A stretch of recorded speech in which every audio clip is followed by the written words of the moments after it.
ഒരു നിമിഷത്തേക്ക് നമ്മൾ ശ്വസിക്കുന്ന വായുവിൽ നിന്നും ഓക്സിജൻ അപ്രത്യക്ഷമായിട്ടുണ്ടെങ്കിൽ എന്ത് സംഭവിക്കുമെന്ന് ആരെങ്കിലും ചിന്തിച്ചിട്ടുണ്ടോ? ഒരു മുന്നറിയിപ്പുമില്ലാതെ പ്രാണവായു നിലച്ചു പോയാൽ എന്ത് സംഭവിക്കും? 40 വർഷം മുൻപ് ലോക ചരിത്രത്തിൽ അത്തരമൊരു സംഭവം ഉണ്ടായി. 1986 ഓഗസ്റ്റ് 21 ആഫ്രിക്കയിലെ കാമറൂൺ. അതിഭീകരമായ ആ രാത്രിയിൽ കാമറൂണിലെ ഒരു തടാകത്തിൽ നിന്നും തൊട്ടടുത്തുള്ള ഗ്രാമത്തിലേക്ക് ആർക്കും കാണാനാവാത്ത ഒരു വാതകം പടർന്നു പിടിച്ചു. ആയിരക്കണക്കിന് മനുഷ്യരുടെ ജീവനാടുത്താണ് അത് കടന്നുപോയത്. ലേക്ക് നിയോസ് ദുരന്തം എന്ന പേരിൽ ഈ ദിനത്തിൽ ചരിത്രത്തിൽ രേഖപ്പെടുത്തിയ സംഭവമായിരുന്നു. പശ്ചിമാഫ്രിക്കയിലെ കാമറൂണിന്റെ വടക്ക് പടിഞ്ഞാറൻ മേഖലയിലായിരുന്നു ലേക്ക് നിയോസ് എന്ന തടാകം. പുറമെ നോക്കിയാൽ അത് ശാന്തമായ ജലമുള്ള ഒരു സാധാരണ തടാകമാണ്. ചുറ്റും പച്ചപ്പുള്ള മലനിരകളും അടുത്തടുത്ത ഗ്രാമങ്ങളും അതിൽ നിറയെ മനുഷ്യരും കന്നുകാലികളും സന്തോഷത്തോടെ ജീവിച്ചിരുന്നു. എന്നാൽ ആ തടാകത്തിലെ ശാന്തമായ വെള്ളത്തിന്റെ അടിയിൽ മനുഷ്യർക്ക് കാണാൻ സാധിക്കാത്ത വലിയ ഒരു അപകടം ഒളിച്ചിരിക്കുന്നുണ്ടായി. ലേക്ക് നിയോസ് ഒരു സാധാരണ തടാകമായിരുന്നില്ല, മറിച്ച് പുരാതന കാലത്തുണ്ടായ ഒരു അഗ്നിപർവ്വത സ്ഫോടനത്തെ തുടർന്നുണ്ടായ ഒരു തടാകമാണ്. തടാകത്തിനടിയിൽ ഭൂമിയുടെ ആഴങ്ങളിൽ നിന്ന് കാർബൺ ഡൈ ഓക്സൈഡിന് ഉയരുവാൻ കഴിയുന്ന തരത്തിൽ ഒരു ജിയോളജിക്കൽ പാത്ത് ഉണ്ടായിരുന്നു. കാർബൺ ഡൈ ഓക്സൈഡ് എന്ന് പറയുമ്പോൾ നാം സാധാരണയായി ഓർക്കുന്നത് മനുഷ്യർ ശ്വസിച്ച് പുറത്തുവിടുന്ന വാതകം എന്ന നിലയിലാണ്. എന്നാൽ ലേക്ക് നിയോസിന്റെ കഥ അതിനേക്കാൾ ആഴത്തിലുള്ളതാണ്. ഭൂമിയുടെ ആഴങ്ങളിൽ നിന്നും കാർബൺ ഡൈ ഓക്സൈഡ് ഭൂഗർഭ ജലത്തോടൊപ്പം തടാകത്തിന്റെ അടിത്തട്ടിലേക്ക് എത്തിക്കൊണ്ടേയിരുന്നു. അത് പതിറ്റാണ്ടുകളോളം തടാകത്തിന്റെ ആഴത്തിലുള്ള വെള്ളത്തിൽ ലയിച്ചുകൊണ്ടേയിരുന്നു. പ്രഷർ കൂടുമ്പോൾ വെള്ളം കൂടുതൽ ഗ്യാസ് ഡിസോൾവ് ചെയ്യും.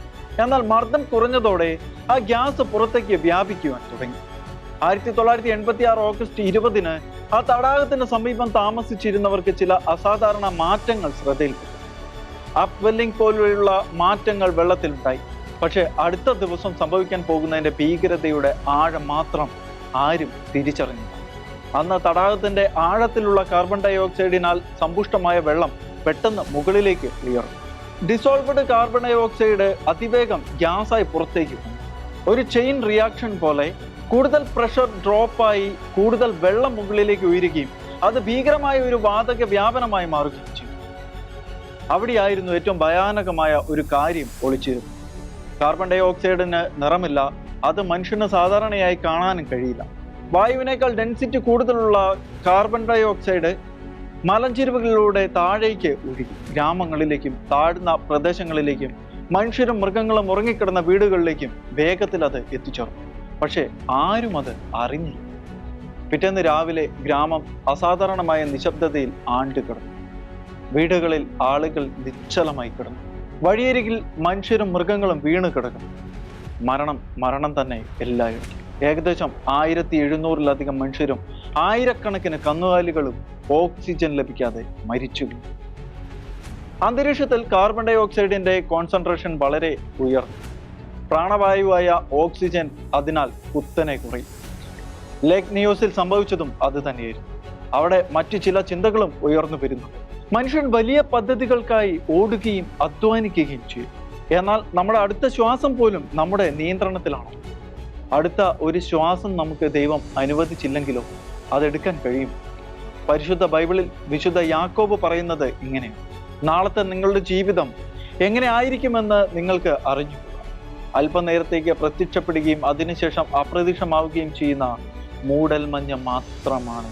നമുക്ക് നമ്മുടെ ജീവിതം എത്ര ദീർഘമായി തോന്നിയാലും ദൈവത്തിന്റെ നിത്യതയുടെ മുന്നിൽ അത് വളരെ വളരെ ചെറുതാണ്. ലേക്ക് നിയോസിൽ മരിച്ചവരിൽ പലരും ആ രാത്രിയിൽ ഉറങ്ങാൻ പോകുമ്പോൾ അടുത്ത ദിവസത്തെ പദ്ധതികൾ സ്വപ്നം കണ്ട് തന്നെയായിരിക്കാം ഉറങ്ങിയത്.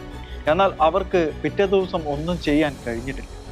ഇവിടെ പരിശുദ്ധ ബൈബിൾ നമ്മെ ഓർമ്മിപ്പിക്കുന്നത് ഒരു ആഴത്തിലുള്ള സത്യമാണ്. നമ്മുടെ ശരീരം, നമ്മുടെ ശ്വാസം, നമ്മുടെ ജീവൻ എല്ലാം ദൈവത്തിൽ നിന്നുള്ള ദാനവും.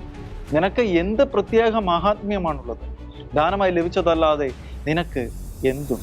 എല്ലാം ദാനമായിരിക്കെ ദാനമല്ല എന്ന മട്ടിൽ എന്തിന് നീ അഹങ്കരിക്കുന്നു? ഇതാണ് കൊറിന്തോസ് 1:4-7 മുന്നറിയിപ്പ് നൽകുന്നത്. നാം ശ്വസിക്കുന്ന ഓരോ നിമിഷവും ദൈവത്തിന്റെ കൃപയുടെ ഓർമ്മപ്പെടുത്തലായി കാണാം. നമുക്ക് സ്വന്തമായി പലതുണ്ട് എന്ന് നാം കരുതാറുണ്ട്.